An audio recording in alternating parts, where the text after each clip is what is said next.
Bueno, pues vamos a empezar. Lo primero, muchas gracias a todas y todos por estar conectados. Bueno, si estáis conectados ahora mismo y si lo veis en diferido, pues también de todos modos, muchas gracias por mostrar interés en estas jornadas y en esta charla. Y bueno, yo vengo aquí a hablaros un poco de parte de lo que son los temas en los que yo mismo trabajo. Algunos no los toco tan de cerca, pero en general, digamos que en los últimos años he estado muy dedicado a temas bastante innovadores en paleontología, sobre todo muy vinculados al tema de la divulgación. Y la divulgación es muy importante, ya no son en foros como en este, porque en este caso aúna conceptos de educación, solo que no están dentro de lo que son los currículos necesariamente, sino que son para todo el público, temáticas de pura paleontología, ¿no? de biodiversidad, de sostenibilidad. La divulgación es muy importante a día de hoy. Estamos viviendo una edad de oro en la divulgación científica, al menos en este país, y las redes son un reflejo de ello. Así que voy a explicaros un poquito el estado de la cuestión, primero de cómo es la paleontología hoy en día, que puede que algunas personas que estén viendo esta charla, espero que no, pero puede que tengan aún una imagen un poco más antigua de lo que es la paleontología, mientras que hoy en día pues, la cosa ha cambiado bastante. Entonces, la paleontología tradicional, tal y como se ha entendido durante mucho tiempo, bueno, por definición la paleontología es el estudio de los fósiles, que son los restos directos o indirectos de cualquier ser vivo que ha vivido en el pasado. Los fósiles. Además, los fósiles, como he dicho en esta definición, pueden ser de todo tipo de seres vivos y del pasado. Estamos hablando de desde hace miles, millones de años hasta hace como mucho 10.000 años aproximadamente, ¿no? Entonces, tradicionalmente la paleontología para la descripción, clasificación y estudio de estos fósiles sí que tenía más o menos relación con la geología y con la biología. Es una ciencia que tradicionalmente está asociada a las ciencias geológicas, aunque tiene una componente biológica muy fuerte. Estamos ahí viendo la escala de tiempo geológico. Nosotros es un poco nuestro mapa de ruta para los paleontólogos, esta escala de tiempo geológico. Estamos hablando de millones de años y las tenemos todas muy bien, todas las eras, todos los periodos, lo tenemos todo muy bien organizadito, gracias a nuestros colegas geólogos. Y nosotros mismos, gracias a los fósiles, también ayudamos a poner un poco de orden en este tipo de esquema. En mi caso yo me especializo en dinosaurios, pero como os he dicho, la paleontología se trata del estudio de cualquier tipo de ser vivo que ha vivido en el pasado y que nos ha llegado como fósiles. Entonces, esta imagen de la paleontología tradicional, como os he dicho, podemos ver que tiene más relación, tiene más cercanía en este esquema con la geología y con la biología. Con la geología porque los fósiles, al fin y al cabo, aparecen dentro de las rocas sedimentarias y con la biología porque son restos de seres vivos.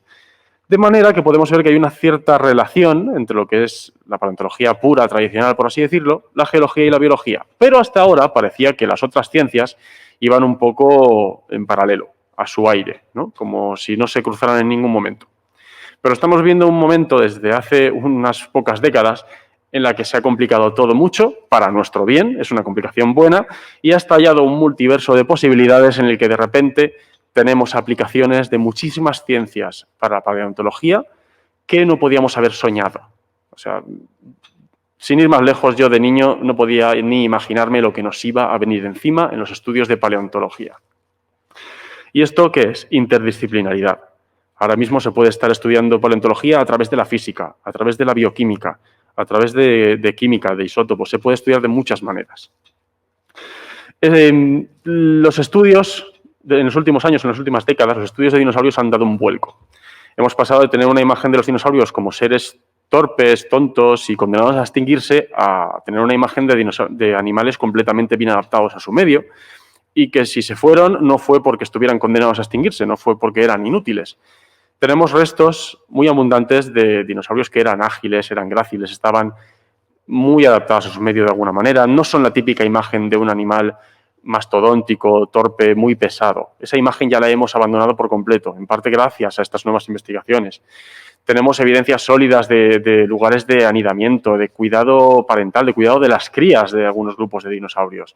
De manera que no estamos hablando de enormes moles de carne que se arrastraran por el paisaje sin pena ni gloria hasta el día en que morían.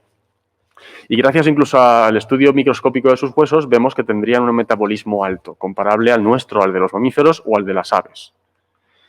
Entonces, todo esto, toda esta revolución dinosauriana ha venido de la mano de estos estudios de la paleobiología, que no es otra cosa que el estudio de los fósiles desde una perspectiva biológica, estudiar la biología de unos seres vivos que siguen siendo seres vivos aunque se extinguieran hace millones de años. La paleobiología no es una cosa nueva, podemos llegar a ir a sus orígenes a Nicolás Steno, que ya fue el primero en identificar, en una época en la que ni siquiera se tenía muy claro cuál era el origen de los fósiles y había ideas bastante peregrinas, este hombre ya señaló, comparando restos fósiles con partes anatómicas de animales actuales, ya señaló un paralelismo y apuntó a un origen biológico. Pero, desde luego, lo que fue clave fue el nacimiento de la paleontología como ciencia, gracias a Georges Cuvier, un científico ilustrado del movimiento de la Ilustración, que sentó las bases de la paleontología, creó el concepto de extinción y fue el padre de la anatomía comparada, que ha sido también la clave para la clasificación de los fósiles durante mucho tiempo y también ha sido la clave para muchos estudios posteriores. Por ejemplo, un estudio paleobiológico que lleva ya unos cuantos años, incluso unas pocas décadas, usándose mucho y en el que yo he trabajado mucho, es en la reconstrucción de cuáles son sus tejidos blandos y cuál sería su aspecto externo. Y para eso nos fijamos en animales actuales que estén cercanamente emparentados. Las aves son los últimos dinosaurios que nos quedan. Digamos que serían uno de los dos pilares en los que se apoyaría esta reconstrucción, mientras que el otro pilar serían los cocodrilos, que son parientes cercanos. Son primos suyos, por así decirlo.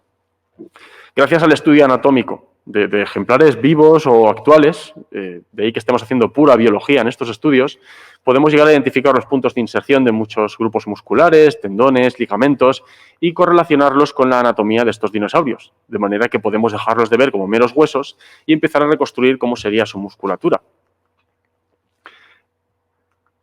Incluso gracias a estos estudios hemos podido llegar a identificar una serie de estructuras huecas en algunas vértebras de dinosaurios, como por ejemplo en los grandes dinosaurios saurópodos de cuello largo, y las hemos podido correlacionar con los sacos aéreos que tienen las aves. De ahí que los dinosaurios, para los paleontólogos y paleontólogas, ya no sean tan el reptil clásico, sino que sean un montón de pájaros, o por así decirlo. O mejor dicho, los pájaros son dinosaurios, con lo cual digamos que todo su grupo tendría esta serie de particularidades. Y muchas de estas particularidades son puramente biológicas y solo a través de una visión biológica de sus fósiles estamos pudiendo resolver estos enigmas, estas lagunas que teníamos en el conocimiento.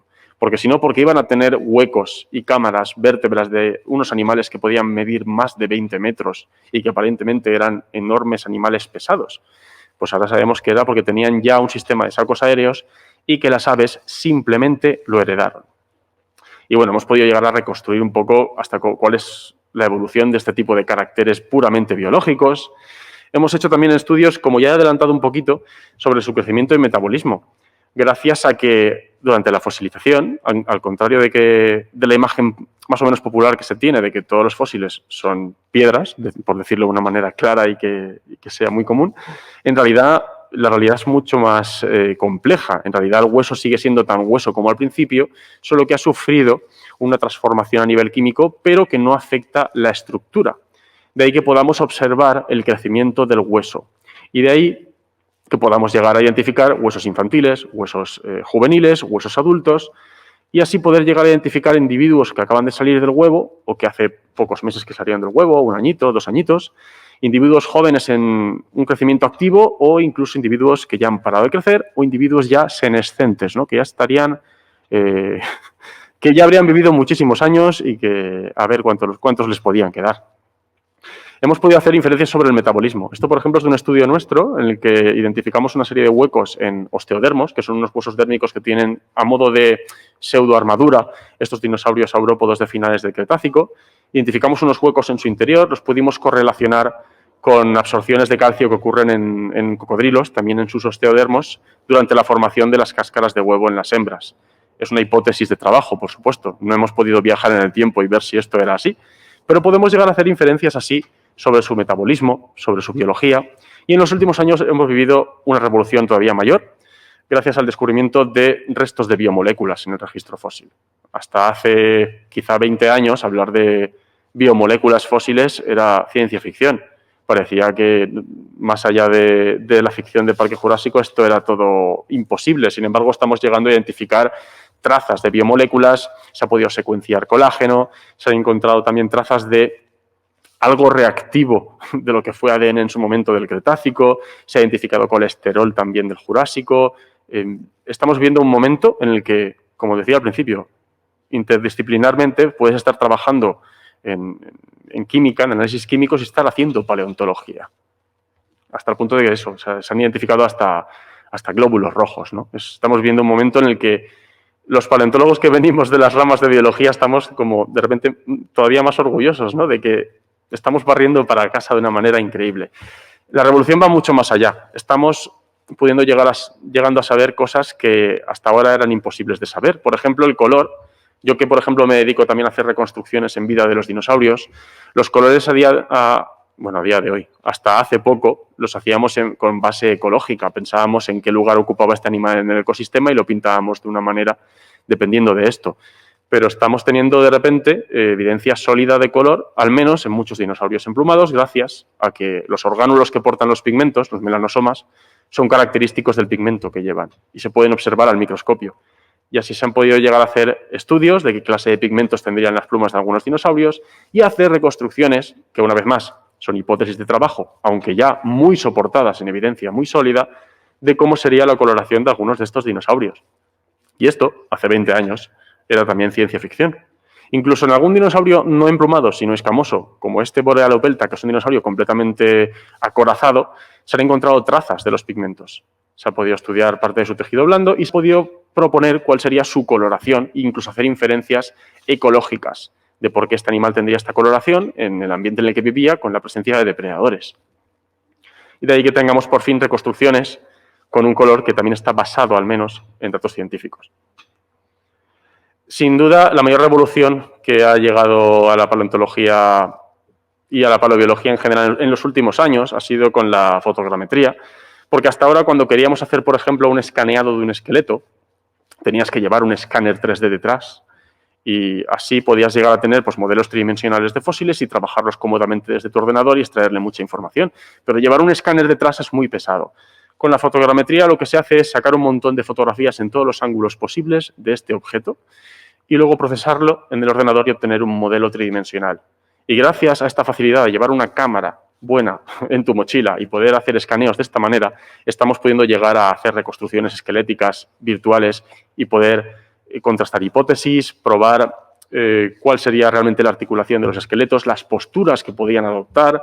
Todo esto estamos pudiendo comprobarlo y testarlo desde nuestro despacho tranquilamente sin tener que estar manipulando los huesos, que no es cómodo y tampoco es que sea muy seguro para el propio patrimonio. Cada vez que estamos manipulando un fósil, pues estamos poniéndolo en peligro. Y así pues estamos llegando a obtener muchísima información biológica que no podíamos obtener hace 20, 30 años. Y así pues testamos también hipótesis de movimiento, de locomoción, incluso las sensaciones musculares que hablábamos antes podemos hacerlas de una manera mucho más precisa. Esto, para la gente como yo que nos dedicamos a las reconstrucciones del aspecto de los dinosaurios, pues es todavía más interesante porque nos permite trabajar añadiendo la carne, el músculo, la piel sobre esqueletos reales a la hora de hacer las reconstrucciones y podemos llegar a hacer reconstrucciones mucho más precisas. En este caso, pues os estoy poniendo una serie de imágenes de unas reconstrucciones que hemos estado haciendo. Por ejemplo, estos son dos cocodrilos goniofólidos del Cretácico inferior de La Rioja. Y en este caso, con esto, voy a pasar a hablar de una aplicación muy importante que tiene todo esto, de la que estoy viviendo en los últimos años y que también tiene mucho interés para el tema de estas jornadas. Vamos a hablar de patrimonio, vamos a hablar de educación, de biodiversidad, de puesta en valor. Y lo que estamos haciendo con estos proyectos es intentar poner en valor más que nunca los yacimientos. Entonces, gracias a estos escaneos, gracias a este modelado 3D de la anatomía de estos animales, por un lado, hemos empezado a dinamizar el entorno rural, añadiendo atracciones, por así decirlo, junto a los yacimientos. Los yacimientos ya son bastante atracción, ojo, siempre atracción desde un punto de vista muy respetuoso, por supuesto, pero digamos que estamos pudiendo llegar a añadir un atractivo turístico gracias a partir de estos modelos tridimensionales, esculpir mediante máquinas que plasman ese modelo 3D verdaderas esculturas a tamaño real. Y esto es una cosa que antes de hacer una escultura a tamaño real de un dinosaurio, pues también costaba mucho más. Ahora es mucho más fácil. Y eso, por ejemplo, aquí tenemos los dos cocodrilos goniofólidos en el yacimiento de Virgen del Campo en Enciso, en La Rioja. que la verdad es que quedan bastante aparentes. Este es Losiasaurus, un dinosaurio de cuello largo, un saurópodo de Valencia, que aquí estaba en exhibición en el Museo de las Ciencias, ahora ya está en su localidad natal para que la gente del pueblo y los visitantes puedan visitarlo en el campo. Esto es un Liranosaurus que también colocamos en un pueblo de Valencia. Estas son las imágenes de cuando estábamos colocando un alosaurio en Morella. Este es un Dacentrus, un estegosaurio que está en Alpuente, que también es un área muy rica en este tipo en fósiles de este tipo de dinosaurios. Y nos falta por dar un paso más. Todas las esculturas están muy bien y la gente va al pueblo y ve los yacimientos y consume productos típicos y es genial, pero tienen un problemita pequeñito. Ojo, a mí las esculturas me gustan mucho, pero es verdad que tienen un problemita muy pequeñito y es su mantenimiento y su conservación. Los agentes climáticos o, lamentablemente, también algo de vandalismo pueden hacer que estas esculturas se deterioren con el paso del tiempo. Y con eso llegamos a la última de las grandes tecnologías de las que vamos a hablar, que es la realidad aumentada. Gracias a esta herramienta podemos, en nuestro móvil, tablet o cualquier dispositivo móvil, visualizar en 3 dimensiones cómo era el animal, sin necesidad de que haya una escultura expuesta a los agentes climáticos o a quien se pase por allí. Y, por ejemplo, este, que es el cocodrilo que habíamos hecho en escultura también para este yacimiento, pues este es el modelo tridimensional con una textura aplicada y demás. Esta es una imagen de cómo iba a quedar sobre el propio yacimiento. Ese es el yacimiento con una serie de huellas en Enciso, en La Rioja. Y esta es una imagen de cómo queda el cocodrilo desde un dispositivo móvil, ya cuando lo ves en realidad aumentada sobre el propio yacimiento. Entonces, este ya es el último paso, en el que estamos llevando toda la información biológica a un punto desde el que podemos darla a la sociedad, divulgarla, compartirla con todo el mundo y ponerlo al alcance de los visitantes de este yacimiento en este caso. Los visitantes del yacimiento tienen un código QR en un panel, lo escanean y ya se pueden hacer fotos con el cocodrilo sin ningún problema. Un cocodrilo que en este caso aparece justo donde en el pasado dejó las huellas allí mismo, ¿no? Y bueno, con esto pues termino y si tenéis alguna pregunta sobre todos estos temas, pues estaré encantado de contestarlas.